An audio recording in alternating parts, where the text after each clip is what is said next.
पूरे सर्कल में मैं अकेला था, तो I know one two speak about कि मुझे क्या करना है, क्या लग रहा है, क्योंकि कोई उससे रिलेट नहीं कर पाएगा। आसपास कोई नहीं होना, people were sitting for jobs, they got jobs, मैंने प्लेसमेंट से ऑप्ट आउट कर लिया था। Of course coming from a humble background, अब you want your parents to feel secure, feel proud, तो वो मेंटल प्रेशर बहुत ज्यादा था। तो एकदम टोटली ऑफ बीट जाके एमबीए करने वाले और लॉ के बाद सामने इसे छू लो जरा, मर जाऊं। So first of all, very very congratulations, right? Thank you So sir, I think so thank this was something you were dreaming of, या जब हम लोग स्टार्ट किए थे जनवरी में, है ना? तो यू। तब यही ऐसा ही कुछ सोचा था और वैसा ही कुछ यस सर, रिजल्ट्स निकल के आए हैं, यस करेक्ट? सर, तो यस। अब मेरे को थोड़ा सा बताओ, राइट? Right, hmm. एंड जनवरी में जब हम आए थे तो उस समय तो हम सभी, जो भी एस्पिरेंट स्टार्ट करता है वो यही सोचता है कि यार 99 प्लस लाना है, ये लाना है, वो हाँ लाना सर। है, कॉल्स लाना है। तो पहला पड़ाव तो ऑब्वियसली ये होता है कि यार परसेंटाइल लानी है, और हम्म। जितनी ज्यादा परसेंटाइल उतने ज्यादा चांसेस। हाँ तो मेरे को बताओ कि जब जनवरी में आप आए थे, कौन से बैच में आए थे, कैसे आए थे, और क्या सोचा था उस समय, क्या थॉट्स थे? सर, मैं पायनियर बैच में था, और जब आपका बैच लॉन्च हुआ था तो वो ओरिएंटेट, मतलब मेरा रीजन इस बैच को ज्वाइन करने का था जो आपका रिवीजन प्लान था, क्योंकि आपका मतलब पीडब्ल्यू का revision plan was very extensive, कि सितंबर मंथ से रिवीजन प्लान शुरू होगा। तो यस। मतलब दैट वाज समथिंग जो मैंने और कहीं ये चीज नहीं देखा था कि सितंबर से रिवीजन होगा। तो मैंने वो फीचर देखा, तो आई थॉट कि दिस वुड बी समथिंग जो मेरे लास्ट लेग ऑफ प्रिपरेशन में बहुत इंपॉर्टेंट रहेगा। हाँ, जो 90 से और 99 तक लेके जाती है कहानी, रिवीजन एंड हाँ, रिकैप। हाँ, इवन 99 से भी आगे लेके जाना, अगर मुझे, मतलब revision is more of a psychological thing कि हाँ मुझे आता है अब। तो revision was that factor for me कि वो मुझे साइकोलॉजिकली कॉन्फिडेंट फील करवाया। तो मैंने एब्सोल्युटली। नवंबर से पढ़ना स्टार्ट किया था, मैंने 2 महीने खुद से कवर किया, और मुझे थोड़ा बेसिक कॉन्सेप्ट का आइडिया था क्योंकि मैंने क्लैट भी दिया है और ओके। आईपी मैट भी मैंने दिया था। अच्छा। तो मेरा उस समय आईएम रोहतक का आईपी मैट क्लियर हो चुका था, बट क्योंकि वो पहला बैच था 2019 में, तो फिर मैंने सोचा कि मैं लॉ कर लेता हूँ। आईएम रोहतक का पहला बैच था, तो घर वाले थोड़े स्केप्टिकल हो गए थे। तो उसके बाद फिर तो नवंबर दिसंबर मैंने खुद से किया, उसके बाद बैच ज्वाइन किया, और मैंने और टेस्ट सीरीज लगाना शुरू किया फिर। तो मैंने ऑलराइट। फेब मार्च तक खुद से जो यूट्यूब पे वीडियोस थे, आपके भी वीडियोस थे जितने सारे कॉन्सेप्ट के, वो सारे करके, और मैं रेगुलर क्लासेस नहीं अटेंड करता था इन द लाइव क्लासेस, क्योंकि कॉलेज था मेरा और उसका भी काम रहता था। तो मैं, मेरा रिकॉर्डिंग्स पे एम ज्यादा रहता था रहते कि थे। मैं, हाँ, और लॉ स्कूल है मेरा, तो थोड़ा सा उसमें प्रोजेक्ट और रिसर्च पेपर भी ज्यादा रहता है।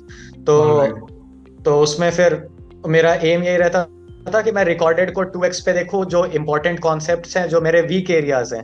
फॉर इंस्टेंस ज्योमेट्री मेरा वीक एरिया, तो मैंने ज्योमेट्री के पूरे वीडियोस पूरे देखे थे। परम्यूटेशन के मैंने एक बार उस समय देखे थे, परम्यूटेशन का मैंने एक अभी बार भी बाद देखा है में। कैट के बाद स्नैप के लिए। तो परफेक्ट जितने परफेक्ट। आपके वीडियोस थे पीएनसी प्रोबेबिलिटी के, हम्म। उसके बाद अमित सर के जितने क्लॉक्स एंड कैलेंडर्स और सारे बेसिक जो वीडियोस थे, तो मैंने हम्म। कैट के बाद भी देखा है। तो अच्छा।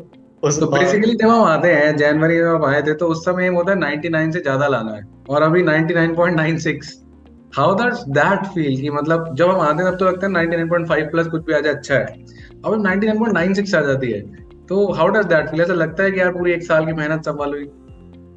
सर, मैं अब मतलब अभी तक 10 घंटे हो गए शायद रिजल्ट आए हुए, बट मैं अभी तक सिंक इन नहीं कर पाया हूँ इस फीलिंग को। अभी तो तक मुझे बिलीव लगता नहीं है होता, हाँ? 1-2 दिन लगेगा इस चीज को सिंक इन हम्म। करने में, but hmm. there has been a lot of sacrifices made in terms of my personal life, in terms of my family life. Everything was put on hold for almost a year. तो absolutely. मतलब that seems worth। मैं college में 6 महीने में बाहर नहीं गया, कुछ नहीं किया, क्योंकि मुझे कॉलेज, अपना एग्जाम, अपना कैट प्रेप, मॉक टेस्ट सब मैनेज करना था। तो there was a lot of thing put on hold. There was a lot of mental turbulence, health issues सब हुआ। तो at the end it seems कि हाँ सब ठीक है, सब एवरीथिंग फॉल्स इनटू प्लेस। सही है यार, सही है, बहुत बढ़िया है, बहुत बढ़िया है। तो मतलब यार काफी अच्छा लगता है honestly when we start, you know, it feels like कि we just wait for this particular time as a mentor, है ना? हमें पता है कि एक साल खत्म होगा और फिर हम इंतजार करेंगे, और शायद आप लोगों से ज्यादा भी एक्साइटेड हम लोग होते हैं। आपको क्या अपना रिजल्ट देखना है, हमको सबका देखना है, कौन लायक ऑनलाइन। हर बार हम अपना ही रिकॉर्ड तोड़ रहे होते हैं। आप लोगों से चाह रहे होते हैं कि आप लोग हमारा रिकॉर्ड तोड़ो, जितनी हम लाए उससे ज्यादा ही बच्चा लेके आए। तो वो बहुत अच्छा सा लगता है, and that number when flashes, मजा सा आ जाता है है ना। तो मतलब आई रिमेम्बर, अब मेरे को याद हो गई 99.96 आपके, मेरे को याद रहेगी ऐसे 4-5 बच्चों की ना, मुझे एकदम याद रहेगी। और मैं मतलब अगले साल मैं ढूंढ रहा हूँ कौन वो उन्नत 99.96 का पार करेगा, help point 99.97, 98 and so on. तो ये थोड़ा फन टाइम होता है। तो उन्नत कभी ऐसा लगा कि मतलब पूरी जर्नी के बीच में कोई पर्टिकुलर एरिया थोड़ा सा खराब हो रहा हो, राइट? 10th में मतलब सॉरी LRD है, VRC या क्वांट, लगा हो कि यार यहाँ थोड़ा सा हिल रहा है, इसको सुधारना पड़ेगा, तब अंदर क्या मोटिवेशन आती थी कि लगे रहना है? सर मुझे लगता है ओवर द मतलब for someone who is preparing for almost a year, तो देयर वुड बी फेजेस जहां पे अलग अलग एरियाज बॉदर करेंगे, क्योंकि Absolutely. A particular set of mock test आपको कुछ एक पर्टिकुलर एरिया ऑफ वीकनेस दिखाएंगे। तो initially as always quants was the area जहाँ पे सिलेबस बहुत ज्यादा कवर करना है। तो जब फेब खत्म हुआ उसके बाद फिर मुझे वीआरसी ट्रबल करने लगा, क्योंकि क्वांट्स तब तक स्टेबलाइज हो गया था। आप 10-11 क्वेश्चन क्वांट्स के मॉक में लगा रहे हो तो ठीक है, मतलब आप लाइन पे हो, बट फिर वीआरसी ट्रबल करने लगा, क्योंकि मुझे पता था क्वांट्स और एलआरडीआई में there is a very little scope आपके मार्क्स बहुत ज्यादा इंक्रीज हो जाए, आपका मार्क्स पुश करेगा वीआरसी हमेशा। तो वीआरसी इवन 30 के रेंज में था मेरा, तो मेरा एम था उसको 45 क्रॉस करवाना। तो वो 30 से 45 क्रॉस करवाने का जर्नी वॉज फेब से लेके मई जून तक। वो मैंने बहुत एक्सटेंसिवली वीआरसी के सेक्शनल्स लगाए, मॉक्स दिए, पीवाईक्यू लगाए, लेक्चर्स देखे, ऑप्शन ट्रैप समझा। अमित सर भी ऑप्शन ट्रैप बहुत समझाते थे, तो वो मैंने समझा। उसके बाद जब वीआरसी और क्वांट सॉर्ट हुआ तो मॉक्स में एलआरडीआई टफ आने लगे। अब मॉक्स में एलआरडीआई टफ आने लगे, मेरे नंबर आ रहे 7 नंबर 10 नंबर। वहां पे मुझे फंडामेंटल इशू हो रहा था कि मैं क्या गलत कर रहा हूँ, मैं तो सारे सेट सॉल्व कर रहा हूँ, सब कर रहा हूँ। तो उसके बाद वो स्ट्रैटेजी पार्ट में थोड़ा सा गैप था, तो मैंने अमित सुराना सर को इंस्टाग्राम पे मैसेज भी किया था ये पर्सनली कि सर क्या करना चाहिए मुझे। तो उसके बाद मतलब वो तो फिर वो मेरा आइडिया बैठा कि एक सेट सॉल्व करते हैं, सेक्शनल कट ऑफ क्लियर करते हैं, बाद में देखेंगे जो होगा। तो फिर एवरी नाउ एंड देन एक पर्टिकुलर सेट ऑफ मॉक्स आते हैं जो आपको एक अलग एरिया आपका वीकनेस दिखाते हैं। तो ओवर द टाइम वो पूरा आइट्रेशन ही मुझे लगता है कि वो एक प्रोसेस है जो फिर एक एक करके आपका एरिया स्ट्रॉन्ग। तो जहाँ पे मेरे एलआरडीआई में 7 नंबर 10 नंबर आते थे, मैं एक्चुअल एग्जाम में मैंने 2 कंप्लीट सेट सॉल्व किया था, फिर भी मेरे लास्ट में 7 मिनट बाकी रह गए थे। Okay great. तो सबसे बड़ा हर्डल क्या था पूरी जर्नी में? Was it were you a working professional और कॉलेज स्टूडेंट? नो सर, मैं final year student. Final year student. सबसे बड़ा चैलेंज आपके लिए क्या था? क्या वो ये था कि आप कॉलेज जा रहे थे, कॉलेज के बाद यहाँ आ रहे होते थे, या फिर आपको जो लाइव क्लासेस देखने को नहीं मिल पा रहा था, आप रिकॉर्डिंग्स देख रहे थे, और मे बी कॉलेज में थे तो बीच बीच में आपके एग्जाम्स आते होंगे, है ना? उस समय सारा का सारा माइंड डाइवर्ट करके एग्जाम्स पे जाना पड़ता होगा, mid terms and sems, right? तो उस समय मतलब what was the biggest challenge you faced during this? Sir मेरे लिए, मैं लॉ स्कूल में हूँ और मेरे अराउंड कोई एमबीए के लिए नहीं कर रहा था, तो पूरे सर्कल में मैं अकेला था। तो I know one two speak about कि मुझे क्या करना है, क्या लग रहा है, क्योंकि कोई उससे रिलेट नहीं कर पाएगा।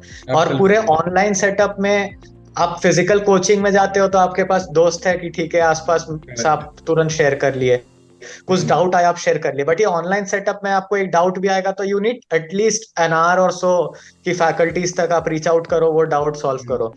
तो आसपास कोई नहीं होना, people were sitting for jobs, they got jobs, मैंने प्लेसमेंट से ऑप्ट आउट कर लिया था, तो the stakes were pretty high. तो वो प्रेशर जो था, and of course coming from a humble background, अब you want your parents to feel secure, feel proud, तो वो मेंटल प्रेशर बहुत ज्यादा था। कोई आसपास नहीं, आप किसी से बात नहीं कर सकते हो, सब आपके अराउंड कुछ और कर रहे हैं, आप एकदम टोटली ऑफ बीट जाके एमबीए करने वाले हो लॉ के बाद, जो आपके बैच पे कोई रहे। तो ये वाला फैक्टर ऐड ऑन करके किया था, बाकी तो इट वाज मैनेजेबल ओनली। हाँ, बट ये जो फैक्टर होता है जब आपको दिख रहा होता है कि इर्द गिर्द मैं देख रहा हूँ कोई है नहीं मेरे साथ प्रिपेयर करने वाला, उस समय you know sometimes you feel lonely in that journey. क्योंकि अगर कभी ऐसा होता है कि मेरा आज खराब दिन रहा, मेरा मॉक में स्कोर नहीं आया, तो बगल वाला दोस्त होता है कोई बात नहीं यार, परसों मेरा खराब होता है, चल साथ में करते हैं, आगे बढ़ेंगे। So that time you know sometimes it is, and of course as you mention कि you are from a you know majority of us are from a humble background and we have a lot of stakes in our you know kitty bag कि भाई अभी 1 साल दे दिया है, jobs में बैठे नहीं है, तो वो एक एड ऑन प्रेशर तो होता है, where you have to keep yourself composed.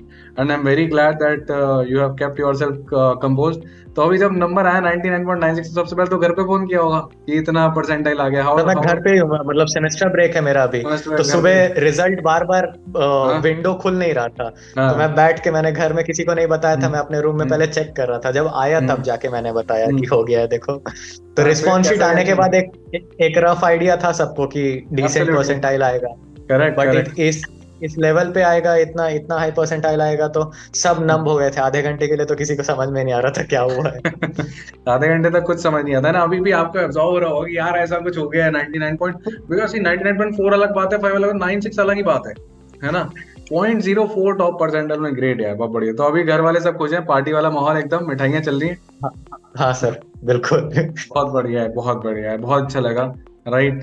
And मतलब it was our first batch pioneer, पहला साल एमबीए यस वाले सर। का, पहला बैच पाइनियर। और मतलब एक overwhelming for us as well, भी एब्जॉर्ब करने में हमको टाइम लगेगा, but yes it is the time, जो भी एफर्ट्स आपने लगाए। एंड आई होप जब वो आप अकेले प्रिपेयर कर रहे थे, तो जब कभी रिकॉर्डिंग्स देखते होगे तो हम लोग मोटिवेट किया करते थे। मेरे को याद है, मैं हाँ तो सर, बहुत कर रहा था कि बहुत भाई करते थे। होगा, टेंशन मत लो। तो मुझे लगता है कि चलो अब now it is all successful, all मतलब worth fighting for. Yes sir, definitely sir. चलो उन्नत, बहुत अच्छा लगा यार आपसे बात करके, और मुलाकातें करते रहेंगे, मिलते हैं फिर श्योर, जीडीपीआई एंड एवरीथिंग के लिए, ठीक श्योर है। सर। तो थैंक अभी यू सर। जाओ, एंजॉय करो, एंजॉय योर नाइट। और अब तो बिलीव कर लो यार, हो गया, आया है इतना हाँ, परसेंटाइल, सब घर वालों के साथ बैठो, घर वालों को भी बोलना, राइट, कि हम लोग डेफिनेटली। विश कर रहे थे for all the camera, because this is not a exam जिसमें सिर्फ बच्चा फाइट करता है और हाँ, एस्पिरेंट फाइट हाँ, करता है। जितने भी लोग साथ में हैं, सब फाइट करते हैं। यू नीड साथ में, दैट हाँ, support from the family, you are opting out from the placement, बहुत प्लेसमेंट है, रिक्वायरमेंट, हाँ। बहुत। तो वहां पे सपोर्ट, मेंटल सपोर्ट, मेंटर का सपोर्ट, फैमिली का सपोर्ट बहुत मायने करता है। Yes sir. अपना तो है ही यार, मतलब hats off to all the determinancy you had throughout, क्योंकि थैंक यू सर। जनवरी से लगना यहाँ तक बहुत बड़ी बात है। चलो, बहुत अच्छा लगा उन्नत, मिलते हैं, मुलाकात करते थैंक हैं, यू, ठीक है। Sure sir, thank you. Okay sir. Remember, very very very soon will meet, ठीक है। Thank you sir, thank you so much take sir, care, thank you. Bye bye.